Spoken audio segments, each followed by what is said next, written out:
January 15th, 2023. The worst day of my life became worse. Morning. Oncologist confirmed my wife's cancer had returned. Afternoon. Emergency surgery scheduled. Evening. Email from my business partners. Due to your extended absences, we voted to terminate your position. Extended absences. That's what they called staying with my dying wife. I sat in that hospital room, my world crumbling, and then remembered something that made me smile. The patents. They'd forgotten about the patents. If you've ever been betrayed when you were most vulnerable, this story is for you. Subscribe to see how corporate greed met poetic justice. Let me tell you how my partner's perfect plan became their perfect. Disaster. My name is David Chun, 45 years old, founder and former CTO of NextGen Biomedical. 15 years ago, I started this company in my garage with a simple idea: making medical devices that could detect cancer earlier than anything on the market. My wife Sarah was my first investor. She cashed out her 401k, believing in my dream when no one else would. The early years were brutal. 18-hour days, ramen dinners, maxed out credit cards. Sarah never complained. She'd bring me coffee at 3 a.m., review my code, tell me to keep going when I wanted to quit. "You're building something that will save lives," she'd say. "That's worth more than sleep." By 2010, I'd developed our first breakthrough, a diagnostic chip that could detect certain cancer markers 2 years earlier than existing methods. We needed capital to scale. That's when I brought in partners. Marcus Webb, a pharma executive with deep pockets. Jennifer Walsh, a brilliant marketer. Robert Kim, operations genius. Alan Foster, the business strategist. We incorporated with equal 20% stakes, but with one crucial detail in the founding documents. All patents would be assigned to me personally, then licensed to the company. It was Marcus's idea, actually. "Protects your intellectual property," he'd said. "Standard practice for technical founders." I'd renew the exclusive license every 3 years.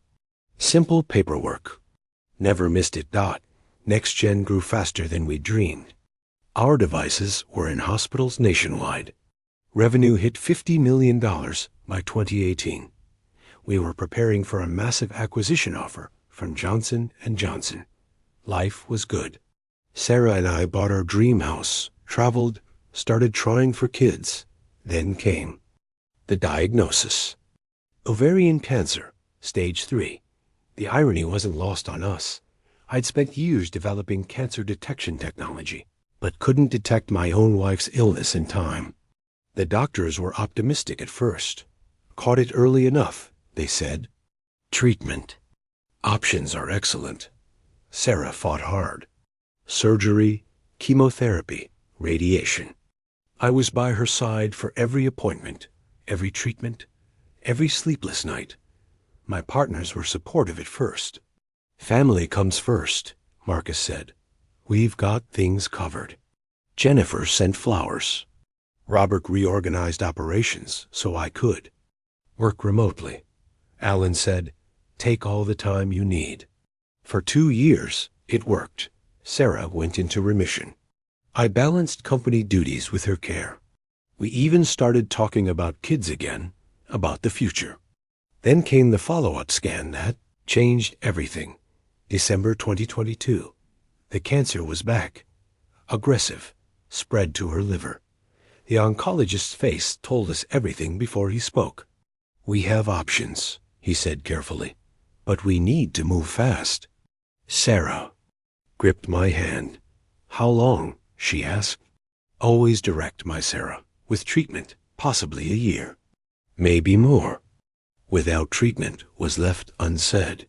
We both knew. I told my partners immediately. We were in the middle of due diligence for the J&J deal. $500 million acquisition. My absence would complicate things. "I need to step back," I said in our board meeting. "Sarah needs me full-time." The room was quiet. Marcus spoke first. David, we understand, but the timing. Can't she have a nurse? We're so close to closing this deal. Jennifer nodded. Maybe just mornings? We really need you. Robert avoided eye contact. Alan took notes. She's dying, I said quietly. I'm not missing whatever time we have left for a deal. The silence stretched. Finally, Marcus forced a smile. Of course, family first. We'll manage. I kept my laptop. At the hospital, answered emails when Sarah slept, joined video calls between treatments. But I missed meetings. Important ones. My partners started having informal discussions without me. Didn't want to bother you? They'd say. Sarah noticed. They're pushing you out, she said during one of her clearer moments. I can feel it. Don't be paranoid, I said, though I felt it too. They're just stressed about the deal. She squeezed my hand. Promise me something. Whatever happens, protect what you built. Don't let them take it from you. I promised. January 2023. Sarah needed another surgery. Experimental procedure. High risk, potential reward. The morning of surgery, I had a board meeting scheduled. First one I'd miss in 15 years. I texted Marcus. At hospital. Sarah's surgery today. We'll catch up after. His response. Understood. Hope it goes well. No request to reschedule. No concern about missing my input. That should have been my warning. January 15th, 2023. Sarah's surgery took 11 hours. I paced the waiting room, prayed to gods I didn't believe in, bargained with the universe. When the surgeon finally emerged, exhausted but smiling, I nearly collapsed. We got it all, he said. She's a fighter. I sat by Sarah's bed in recovery, holding her hand, whispering how brave she was, how much I loved her. She couldn't hear me through the anesthesia, but I needed to say it. That's when I finally checked my phone. 47 missed calls. 183 emails. The subject line of Marcus's email made my blood freeze. Board resolution, leadership change. Opened it with trembling fingers. David. The board met today to discuss NextGen's future. Given your extended absences and inability to fulfill your CTO duties, we voted to terminate your position effective immediately. This was not easy, but necessary for the company's growth and the pending acquisition. Your equity remains intact, but your operational role ends today. Building access has been revoked. Please coordinate with HR for personal items. We wish Sarah a speedy recovery. The board extended absences, inability to fulfill duties. Corporate speak for, you chose your dying wife over profits. I sat in that hospital room, my wife unconscious from surgery, my company stolen by people I'd trusted, feeling my world collapse. Then a thought struck me like lightning. The patents. I opened my calendar on my phone. There it was, buried in the chaos of medical appointments. Patent license renewal due, January 31st. 2 weeks away. Every 3 years, I signed a simple form granting NextGen exclusive license to my patents. Without that license, they had nothing. No products, no technology, no deal. I pulled up the original incorporation documents on my phone. Marcus's own suggestion, documented in meeting minutes. All patents remain personal property of David Chun, licensed exclusively to NextGen Biomedical on a renewable 3-year basis. He'd insisted on it. Protects founders, he'd said. A laugh escaped me. Dark, bitter, but satisfying. They'd been so focused on the $500 million deal, so eager to remove me, they'd forgotten the foundation everything rested on. Without my signature on that renewal, NextGen couldn't manufacture, sell, or transfer any technology. The J&J deal would collapse. The company would be worthless. I didn't respond to the email, didn't answer calls. Let them think I was too devastated. too distracted by Sarah's condition. Meanwhile, I called my lawyer, Thomas Park. "Don't renew the patents," he advised after reviewing everything. "Let's see how long it takes them to notice." Sarah woke up 2 days later, weak but lucid. I told her everything. She smiled despite the pain. "You always were too trusting," she said. "What will you do?" "Wait," I said. "They'll realize soon." It took them 8 days. Marcus called 19 times before I answered. "David, we need to discuss the patent renewal." His voice was strained. "I'm busy," I said. Sarah was getting another scan. "My wife, remember? The one whose illness is an extended absence." "This is serious, David. The renewal is due in 6 days. So the J&J deal depends on it. Not my problem. I was terminated, remember? Can't fulfill my duties from outside the company." The line was quiet. "What do you want?" "I want to go." "Sarah needs me." I hung up. The calls became frantic. Jennifer, Robert, Alan, all suddenly concerned about my well-being. "How's Sarah?" they'd ask. "Can we visit? Bring food?" Then, inevitably, about those patents. Thomas Park fielded their lawyers. The position was simple. I had no obligation to renew. The license was discretionary. Without it, NextGen had no right to the technology. Stock that had been valued at $100 million per partner would be worthless.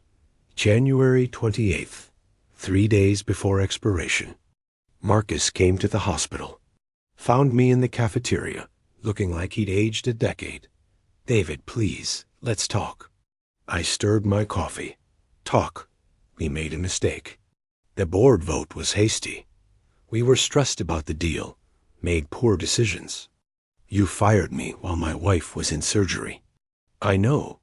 I'm sorry. We're all sorry. Are you? Or are you sorry about the patents?"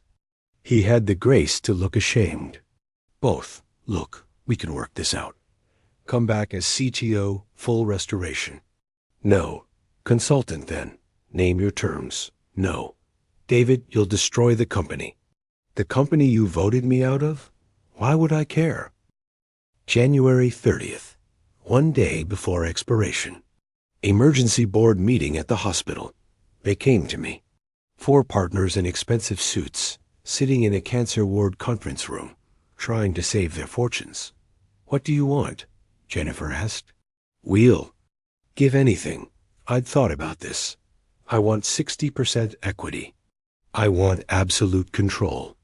I want your resignations from the board. And I want a written apology to my wife for calling her illness an extended absence." They paled. That's extortion." Robert sputtered. "No," I said calmly. "Extortion would be if I threatened you. I'm doing nothing. Literally nothing. Just not signing a paper." "60% is insane," Marcus shouted. "You'll own everything." "I invented everything. Seems fair. The J&J deal will collapse." "Yes, it will." Alan, ever the strategist, tried logic. "David, your 20% of $500 million is $100 million. Why throw that away?